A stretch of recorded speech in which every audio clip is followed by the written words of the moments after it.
ეთერში ბრუნდებით, განვაგრძობთ ჩვენს გადაცემას. შემოგვერთა მეორე სტუმარი, აღმოსავლეთმცოდნე დავით გობერძე. ბატონ დავით, ძალიან დიდი მადლობა, რომ მობრძანდით, მონახეთ დრო და საინტერესო მოვლენა მოხდა ჩვენთან.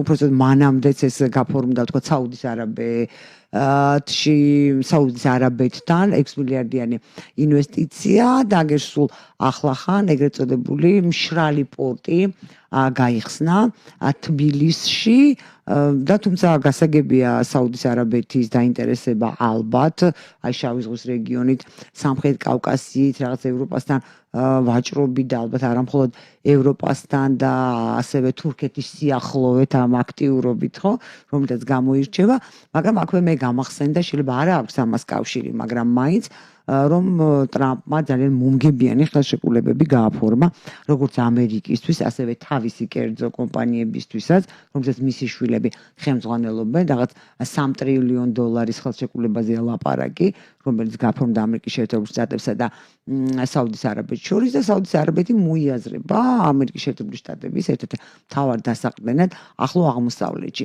აი როგორ ფიქრობთ, ეს საუდის არაბეთის ამ არაბული ფულის აქტიურობა საქართველოში, ეს საკუთრივ არაბული საუდის არაბეთის ინიციატივაა თუ ერთგვარად რაღაც შეიძლება ამერიკის თვალი და ყურიც იყოს საქართველოში და სამხრეთ კავკასიაში, რეგიონში. კი ბატონო, მოგახსენებთ, პირველ რიგში მადლობა თქვენ ესეთი საინტერესო საკითხებით.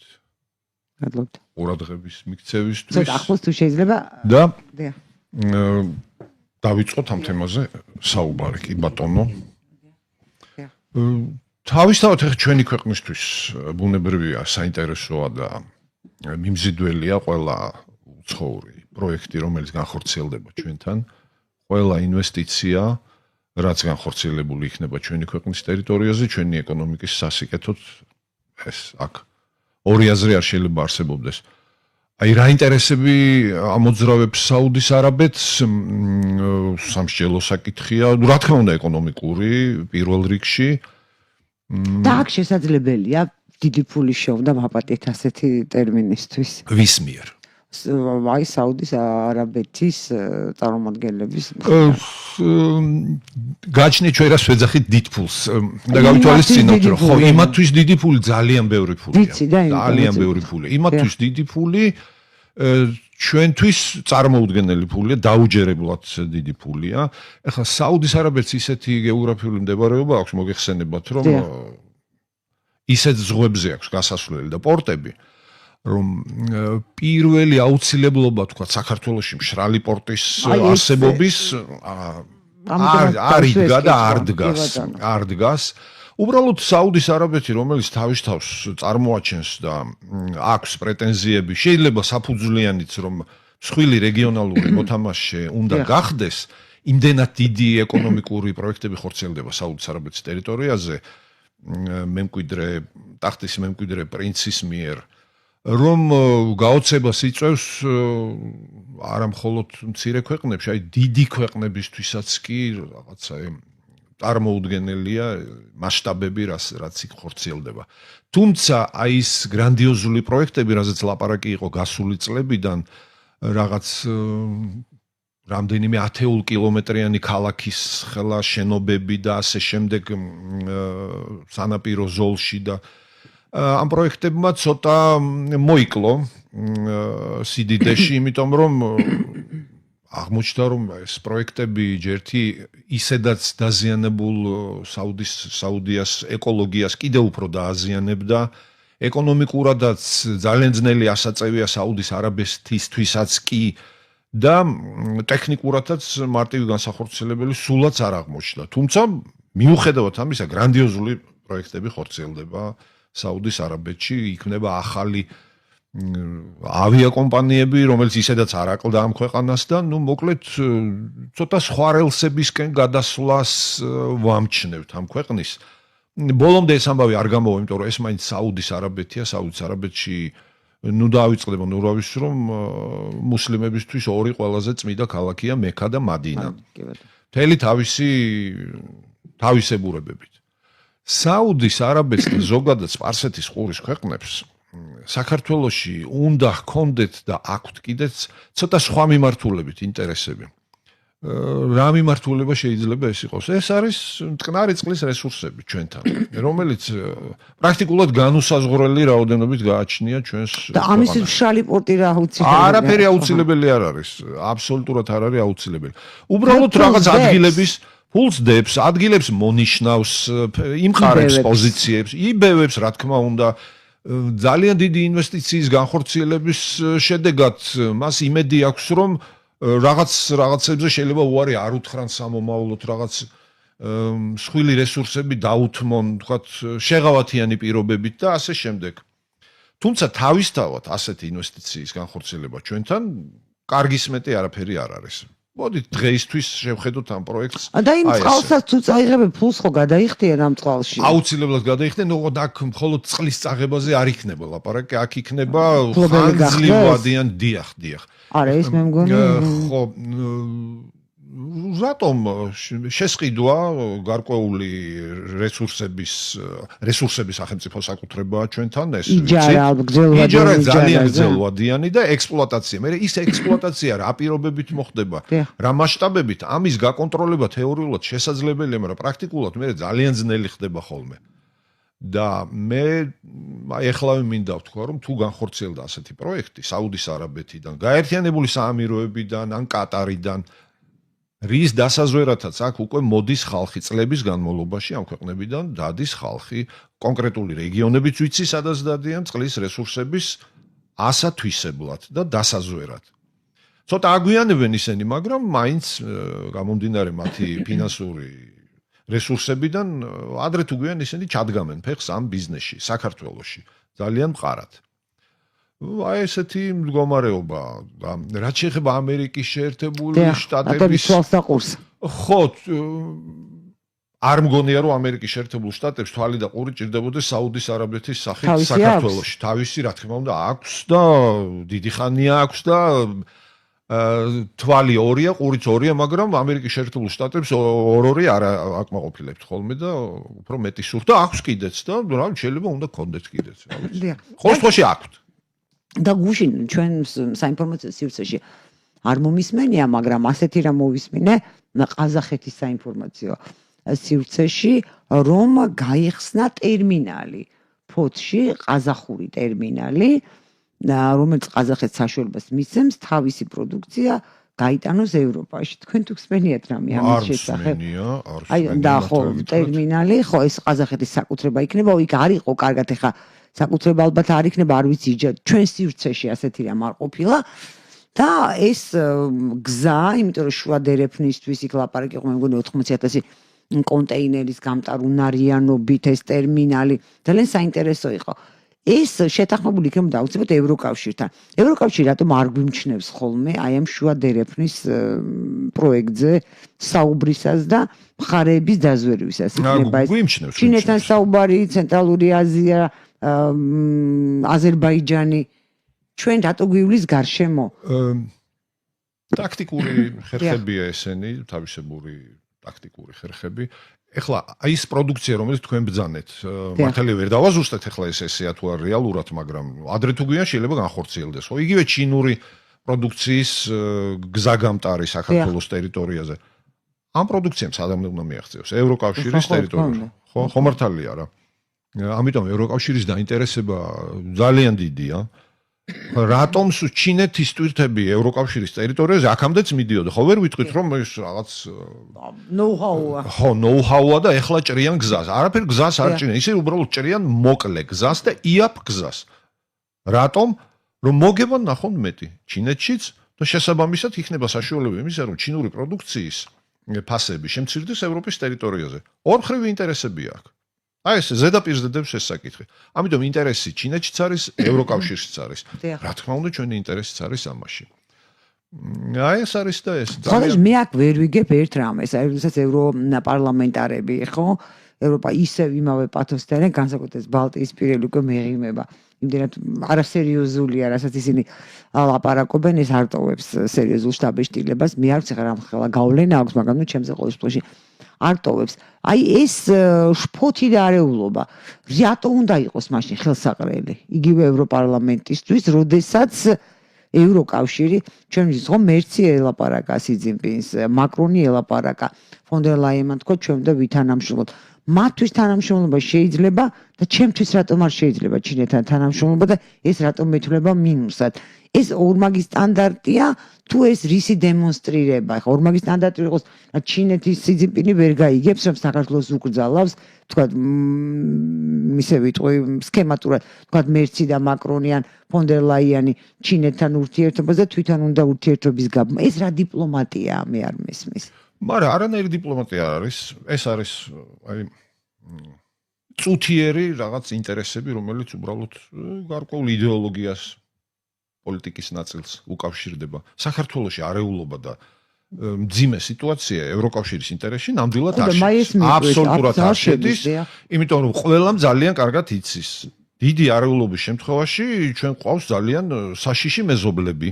და ეს საშიში მეზობლები არიან ისეთი ფსიქოლოგიის და ისტორიის დიახ და გვერდით. და გვერდით ირანი კი ბატონო. ხო, ისეთი ფსიქოლოგიის მატარებელი ხალხია, რომელსაც ჩინელებივით ხანგრძლივადიანი მოთმინების უნარი არ გააჩნიათ. არ ხედა მდინარისპირას. არა, ისინი მყისიერად იღებენ გადაწყვეტილებებს.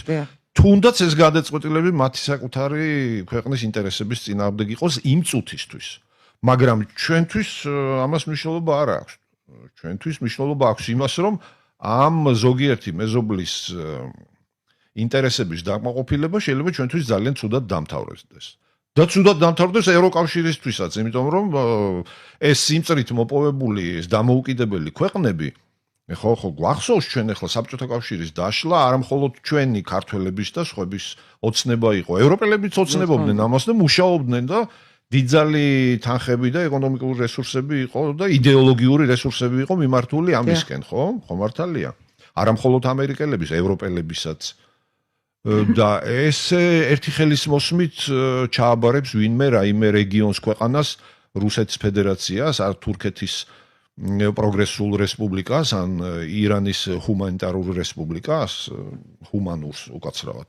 არავინ არ გააკეთებს ამას, საერთოდ არავინ, ეს არ მოხდება. და ხო ეს მიკვირს სწორედ ევროკავშირის გარ მათი ინტერესი არის აქ სტაბილურობა. რა თქმა უნდა. და ეს ჩიჩხინი რას ემსახურება თავიანთი ეს არის რასაც მე ვერ ვხსნი. რა ბენეფიტ და იმასაც ვფიქრობ, ხო გასაგებია. როდესაც ისინი აი ამ იღებენ რეზოლუციებს, აკეთებენ განცხადებებს, გასაგებია, რომ როცა ლაპარაკობენ ახალი არჩევნები უნდა ჩატარდეს, ის ამბობს, რომ მე ვინც მომწონს, ის პოლიტიკური ძალა უნდა მოვიდეს, მან უნდა გაიმარჯვოს. მაშინ ვაღიარებ ლეგიტიმურად. ეს არის ახალი არჩევნების მოთხოვნა. სხვა არ არის, თორე აი ეს ევრობარომეტრი კვლევა ჩატარდა და 51% მხარს უჭერს მართულ იმას მთავრობას. და ნუ გასაგებია არ უჭერს 44 და იქ დეპუტაცია 54%-ია ქართულ ოცნებას. ანუ იქაც კი ევროპელების მიერ ჩატარებული იმაში ჩანს მოსახლეობის დამოკიდებულება, ხო? ამ ფონზე მაშინ რატო უნდა ითხოვდე ახალ არჩევნებს? თუ პარლამენტი გამოხატავს მოსახლეობის აზრს, ხო? ეს მოწოდებები გათვლა იმაზე, რომ ეს პოლიტიკური ძალა უნდა იყოს. რას მისცემდა, რა შეღავას თქვენი აზრით? აი იმ თქვათ ოპოზიციის ნაწილის მოსვლა, რომელსაც გულშემატკივრობს ევროკავშირის დემოკრატიული ნაწილი. აი რა შეუცვლის? ყველაზე მთავარი მე შემიძლია ის გითხრათ, რომ ეს ჩემი თემები არ არის. მე რა თქმა უნდა, ეს რა თქმა უნდა ამ ყველაფერზე ჩემი აზრი გამაჩნია, მაგრამ არ მგონია რომ ეს საინტერესო იყოს ჩვენი მაყურებლისთვის. მაგრამ გულწრფელად გეუბნებით. ჩვენი მაყურებლისთვის მე ვფიქრობ გაცილებით საინტერესოა ის რა საფრთხეები ემუქრება ჩვენ ქვეყანას, აი თქვენ რომ აღნიშნეთ და სავსებით სწორედ გვერდიდან, ქვემოდან. დიახ, აი რა სწორედ ამიტომ ეს მინდა რომ გამეგზელებინა. რა შეეხება ევროკავშირის წარმომადგენლებს, ევროპარლამენტის დეპუტაციის ზოგიერთ წარმომადგენელს ხო არ შეგვიძლია თქვა რა თქმა უნდა 100% ყველა არის. არსებობს რაღაც იდეოლოგიური სიმპათიები, ხო? არსებობს რაღაცა კავშირები, ძველი ნაცნობობა. შეკვეთები ყველაფერი არსებობს დღეს პოლიტიკაში მოსულა ყველაფერი აბსოლუტურად და იმის დაკმაყოფილება ხდება ზოგს ძალიან ბევრი ძალა მუშაობს საკუთარი ინტერესისთვის მე ეს კითხვა რატო საკუთარი თვით დამკვიდრებისთვის შემდეგ კითხვა მინდოდა დამესმა იმიტომ რომ ესეთი დამოკიდებულება, ვთქვათ, ეს აქ არეულობა, ეს ხელფეხს გაუხსნის, აი თქვენ ბრძანეთ სამი მიმართულებიდან არის ინტერესი, ხო? ჩვენი სახელმწიფოსადმი და არ მგონია, რომ საუდის არაბეთის მიერ განხორციელებული ინვესტიცია ირანისთვის და თურქეთისთვის ძალიან საამური იყოს. როგორ შეიძლება იყოს მათი რეაქცია და ამ ინვესტიციაში ირანისა და თურქეთისადმი რა დამოკიდებულება ჩანს? ძალიან ურთიერთდაპირისპირებული ინტერესები გააჩნიათ, აი თქვენ რომ ჩამოთვალეთ სამი ქვეყანა. თურქეთი, ირანი და საუდის არაბეთი, ეს აბსოლუტურად განსხვავებული, ყველანაირად, ყველა კუთხით განსხვავებული და განსხვავებული ინტერესების მქონე ქვეყანა და განსხვავებული გავლენების და განსხვავებული პერსპექტივების ხედვის ქვეყანაა სამივე, ხო, რომელიც დაპირისპირებული ერთმანეთთან. აი რა აკავშირებს ამ ხალხს ერთმანეთთან, ამ სახელმწიფოებს უკაცრავად. Ну, რა თქმა უნდა, საუდის არაბეთს და თურქებს აკავშირებს სუნიტური ისლამი, ირანისგან განსხვავებით, სადაც შიიტური ისლამია. ხო, მაგრამ ერთ შეხედვით სუნიტური ქვეყანაა თურქეთიც, საუდიც არაბეთიც. Ну, ესე იგი საერთო ინტერესები, საერთოდ არ არის ასე ეს. აბსოლუტურად განსხვავებული ინტერესები აქვს და ეს ინტერესები ძალიან ბევრგან გამოვლენილა. ძალიან ბევრგან გამოვლინდება კიდევ და ამას ჩვენ ვიხილავთ ძალიან მალე, თუნდაც სირიის ტერიტორიაზე და შესაძლოა სხვა ტერიტორიებზეც და ეს მათი მუდმივი დაპირისპირება რეგიონული ჰეგემონიისთვის არის ძალიან მნიშვნელოვანი ფაქტორი იმ კონფლიქტებისა, რომელიც აი ჩვენს თვალწინ ვითარდება. ძალიან მნიშვნელოვანი ფაქტორია. აი როგორ შეიძლება თურქეთს აღეკვეყა რა თურქეთის საქმე ინვესტიციას მინჩადებს საქართველოში, მაგრამ აი ეგრეთ წოდებული მშრალი პორტი. აი ეს პორტის თემა მხდება ყურში, რომ პორტი ხა ეს პირობითად ქვია, რა თქმა უნდა, ხო, ტერმინალი შეგვიძლია. ხო, რა თქმა უნდა, პორტია, სადაც ზღვარი, იქ არის პორტი, კაცმა რო თქვას, ხო, მშრალი პორტი, რამშახა თბილისში რა პორტი. აი შეიძლება იყოს ეს რაღაცა ერთგვარი გამოწვევა არის ან გავლენისთვის აი თურქეთის თუ თავისი გავლენის საუდის არაბეთის ცდილობს რაღაცა რეგიონში გავლენის მოპოვებას. რა თქმა უნდა, ეს არამხოლოდ აი როგორც მოგახსენეთ არამხოლოდ თურქეთის ინტერესების წინააღმდეგ არის მიმართული, არამედ ირანის წინააღმდეგაც, იმიტომ რომ ახლა ჩვენ ვიცით რომ ირანს არ მშრალი აქვს არცველი პორტი, კი ბატონო. და ვერც ექნება კაი ხალხს ჩვენთან. არა, ვერც ექნება, კი ბატონო, მაგრამ ირანს აქვს თავისი პოლიტიკური ინტერესები საქართველოში. ხო, აქ ძალიან დიდი რაოდენობით ჩვენთან ცხოვრობენ ჩვენი მოქალაქეები, ჩვენი ერთგული მოქალაქეები, შიიტები, აზერბაიჯანული წარმოშობის. მაგრამ ისინი არიან საქართველოს მოქალაქეები. მაგრამ ირანში ამ საკითხს ცოტა სხვანაირად უყურებენ. ისინი თვლიან, რომ მათი გავლენები უნდა ვრცელდებოდეს აი ამ მოსახლეობაზეც, რომელთა რაოდენობა პატარა არ არის. ძალიან დიდი რაოდენობა, განსაკუთრებით ჩვენი ქვეყნის მოსახლეობის რაოდენობიდან გამომდინარე, ხო? ეს არ არის 1% და 2%, ეს უფრო მეტია. ეს ძალიან სერიოზული რაოდენობა. აქედან გამომდინარე ყველა შედეგით. ამიტომ ჩვენ სახელმწიფოს მართებს მუშაობა ამ კუთხითაც, რომ არავით არის ირანული გავლენები საქართველოში და რა თურქული გავლენები და რა საუდის არაბეთის და კატარის გავლენები. ახლა დააკვირდეთ აი 4 ისეთ ქვეყანა ჩამოვთვალე, რომელთა გავლენები აი ხელის გულზე დევს საქართველოში. ზოგის მეტად, ზოგის ნაკლებად, ზოგი უფრო ჩანს, ზოგი არ ჩანს. აი მაგალითად კატარის სახელმწიფოს გავლენები ჩანს საქართველოში, საერთოდ არ ჩანს. გიდასტურებთ რომ საკმაოდ დიდი გავლენები აქვს ზოგიერთ რეგიონში და დიდი დაფინანსებები და რაღაც პროექტები და გეგმები და მიზნები და თავისი განუსაზღვრელი ფინანსური შესაძლებლობებით მათ აქვს გარკვეული ამბიციები საქართველოში. აი კატარს აღა უნდა. კატარი, მაშინ ორი სიტყვით თქვათ რა სწავლობთ. კატარი აი ხომ ვიცით რომ საუდის არაბეთის ოფიციალური იდეოლოგია არის ვაჰაბიური სტილის ისლამი, ხომ? სუნიტური ისლამი. ზუსტად იგივე ხდება კატარშიც. აბსოლუტურად იგივე ხდება ეს. იგივე ინტერესები და რა ინტერესები აქვს ვაჰაბიურ ისლამს თავისთან და ზოგადად სხვაგან. კავშირი აქვს? რასთან? ვაჰაბიზმთან. თვითონ ვაჰაბიზმს აღიარებენ ისინი, რა თქმა უნდა აქვს, რა თქმა უნდა აქვს. აი საბოლოო ინტერესი მათი რა არის? რა უნდათ? დემოკრატია უნდათ? სადმე არა. თუ სახელმწიფოს რომელსაც სხვაგან უნდა დემოკრატია, ალბათ ჯერ თავისთან უნდა დაამყაროს, ხო? სად რომელ სპარსეთის ყურის რომელ ქვეყანაში ვხედავთ დემოკრატიას? არც ერთში, ხო? მიუხედავად ამისა, რაიმე კონფლიქტი ან არაბული გაზაფხულის მსგავსი სადმე მომხდარა? არსად არ მომხდარა. არც კატარში, არც ქუვეითში, არც საუდის არაბეთში, არც გაერთიანებულ საამიროებში, არც ომანში. აბსოლუტურად არსად. სადაც იყო ესეთი ცოტა განსხვავებული სახელმწიფოს მოწყობა, ყველგან მოხდა გადატრიალება და მე ძალიან ბევრი ინანა ადგილობრივმა მოსახლეობამ და მოუხდათ ამ შედეგების დაძლევა, მაგრამ ფაქტია რომ ეს მოვლენები დღემდე გრძელდება და აი სირია ჩვენს თვალწინ ვითარდება, ეს კატასტროფული ამბები რაც ხდება იქ და მომავალში შეიძლება კიდევ უარესად განვითარდეს და საკვირველი იქნება რომ უარესად არ განვითარდეს. ეს იქნება ძალიან საკვირველი ამბავი რომ სირიაში დაალაგდეს სიტუაცია.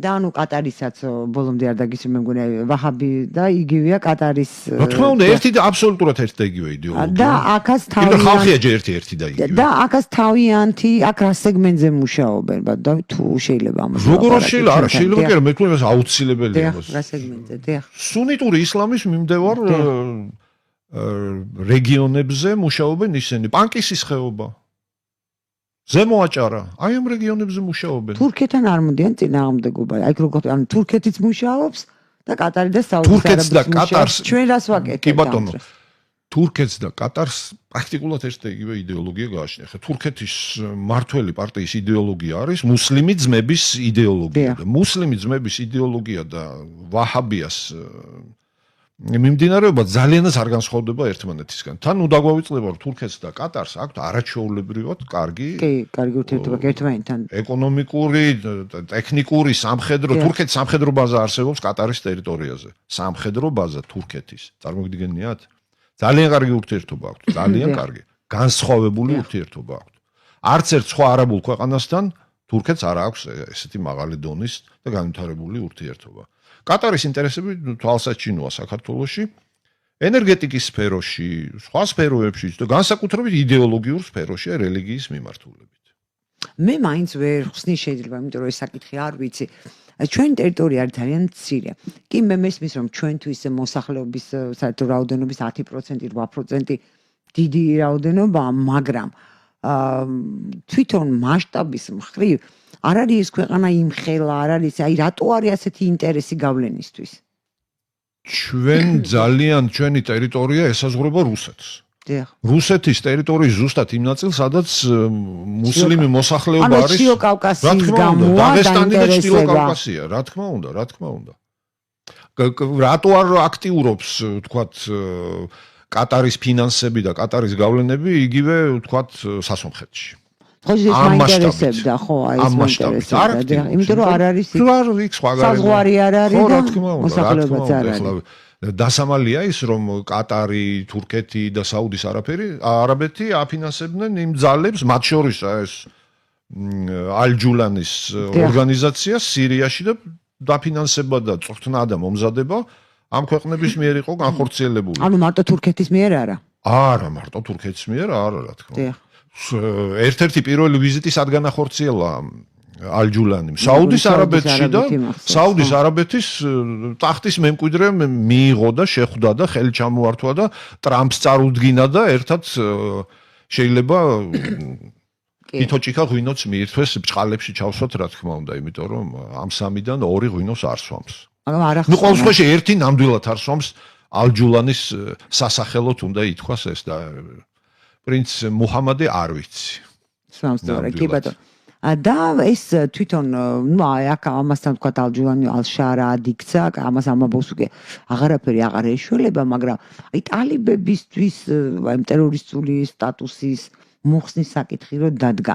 ეს ნიშნავს რომ ახალი რაღაცა ერა იწყება ამ საერთაშორისო ურთიერთობებში, ტერორიზმისადმი დამოკიდებულებაში თუ როგორ ხა მე მომინდება და ის არის ტერორისტი, შემდეგ აღარ არის ტერორისტი. ამას მარა დააშავა მაშინ. თქვენ თუ იქნებით ისეთივე გავლენების მქონე, როგორიც ძალიან ბევრი დიდი სახელმწიფოა, შეგიძლიათ დანიშნოთ რომელიმე ძალა ტერორისტებად, შეგიძლიათ მათ მოუხსნათ ეს სტატუსი და ბრძანოთ რომ ისინი კი იყვნენ ადრე ტერორისტები, მაგრამ ეხლა აღარ არიან, რომ უნდა ვითანამშრომლოთ. ყველაფერი ამაზე ინტერესებზეა აგებული ყველაფერი. და რა ინტერესი გაშიშულდა, თქვა ადრე იყო ლაპარაკი, მაგრამ ამის დადასტურება რა თქმა უნდა ძალიან რთულია, რომ იგივე ტალიბებთან და აი ნარკოტრასების და ნარკოტიკებთან დაკავშირებული პრობლემა იყო რა. პრობლემა რა ერთი სიტყვით აი ეს შეთანხმება, თქოს აი კადაფიც ამაში უშლიდა ხელს, ერთ-ერთი ხელის შემშელი ფაქტორი, რომ ეს ნარკოტრასის მუშაობას უშლიდა ხელს.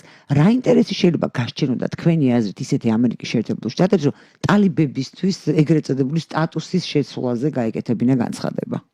ეს ეხლა გაკეთდა. ყოველთვის ტალიბებთან ამერიკელები ომობდნენ. სამყურო სასიცოცხლო ბრძოლა იყო გამოცხადებული ერთი შეხედვით. იქ იმ პერიოდშიც კი, როდესაც საომარი მოქმედები მიდიოდა ტალიბებთან, რა მე რომ დავმალო რა ფაქტები არსებობს ამისი. თანამშრომლობა შეერაღების კუთხით და სხვა მიყიდვა, ჩუქება, ყველანაირი ფორმის, იმიტომ რომ რას უსრულებდნენ ტალიბები მაშინ ასე ვთქვათ რა საქმე რაში ახლა ახლო აღმოსავლეთში ძალიან დიდი ქვეყნებისთვის, რამდენიმე დიდი ქვეყნისთვის პრიორიტეტული მიმართულება არის მართული ქაოსი. უნდა იყოს მუდმივი ქაოსი, აუცილებლად უნდა იყოს. აი რა მიზანი აქვს ახლა ამ შარაგზის ყაჩაღის ალჯულანის მართლობას სირიის ტერიტორიაზე და ხელის ჩამორთმევა და მასთან თანამშრომლობა და სტატუსების მოხსნა და ასე შემდეგ. მართვადია ის. ჯერჯერობით არის მართვადი.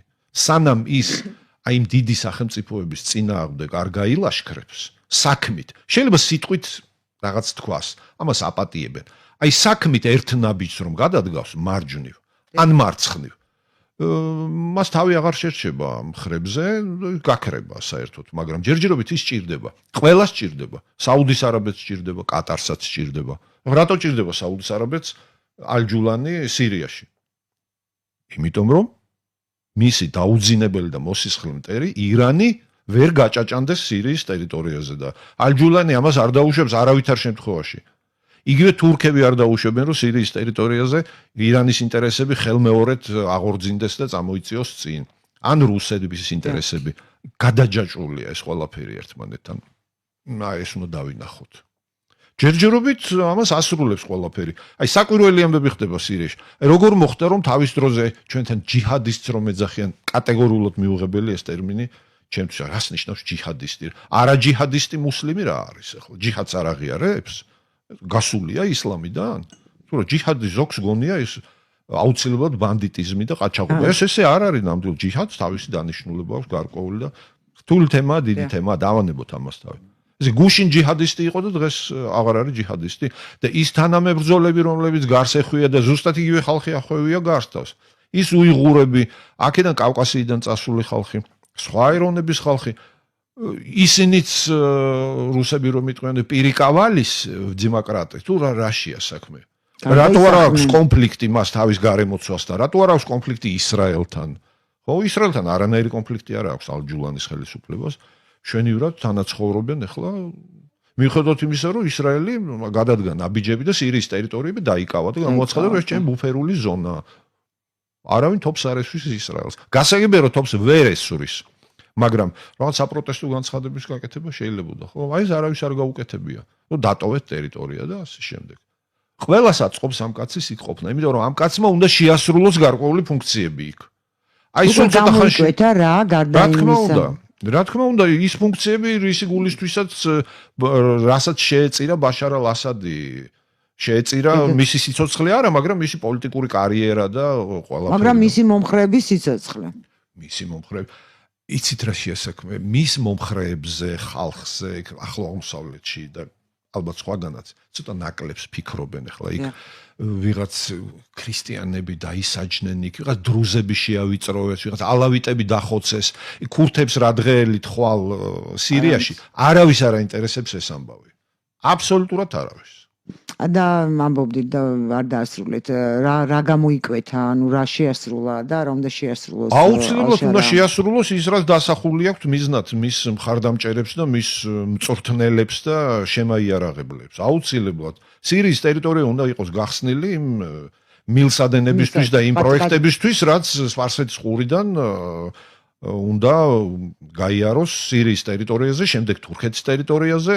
დიდი ალბათობით და მე გადავიდეს ევროპის ტერიტორიაზე. აუცილებლად. და ამისთვის აუცილებელი არის მოლაპარაკება ამერიკის შეერთებული შტატებისა ირანთან, ხო? იმიტომ რომ სპარსეთის ყურე არა, ირანთან ამ თემაზე ზუსტად არაფერი არ აქვს. ამ თემაზე არა, მაგრამ ირანთან თანამშრომლობა. რა თქმა უნდა, ჯერ ერთი ამ მარშრუტებს, რაც ახლა ვთქვით და გარდა ამისა სხვა პროექტებს და სხვა გეგმებს ამერიკის შეერთებული შტატებისა, ჭირდება გარკვეული სტაბილურობა. სტაბილური შეიძლება იყოს ქაოსი, სტაბილური შეიძლება ყველაფერი სტაბილური შეიძლება იყოს სტაბილური. ირანის მხრიდან პრობლემები არ უნდა შეექმნას ამერიკის შეერთებულ შტატებს. ეხლა ბირთვული ირანი ეს დიდი პრობლემაა. ამერიკის შეერთებული შტატებისთვის. ამიტომ ამერიკელები ამას არ დაუშვებენ და უფრო არ დაუშვებს კიდე ერთი პატარა სახელმწიფო, რომელსაც ისრაელი ჰქვია. აი ისინი ნამდვილად არ დაუშვებენ. შეიძლება ამერიკელებს კიდე გაურიგდნენ ირანელები რაღაცის სანაცვლოდ. არ ვიცი რის. შეიძლება ვიმშელოთ ამის შესახებ, მაგრამ ისრაელს ვერ გაურიგდებიან. ისრაელი ამას არ დაუშვებს არასოდეს, რომ ირანს კონდეს ბირთვული შეერაღება, იმიტომ რომ ირანის ერთ-ერთი ცენტრალური სტრატეგიული მიზანი არის ისრაელის სახელმწიფოს განადგურება. რატომ? იმიტომ კი არა, რომ ებრაელები არ უყვარს, ხო, დიდი სიყვარული არა აქვს, მაგრამ იქ სხვა ლიდერობის პრეტენზია აქვს, ზოგადად ისლამში ლიდერობის პრეტენზია აქვს ირანს, მიუხედავად იმისა, რომ მუსლიმების უმეტესობა სუნიტები არიან, მაგრამ ეს სულაც არ უშლის ხელს ჰამას სამეგობროდ ირანთან და სხვა სუნიტურ ორგანიზაციებს სამეგობროდ ხელს არ უშლის ირანთან.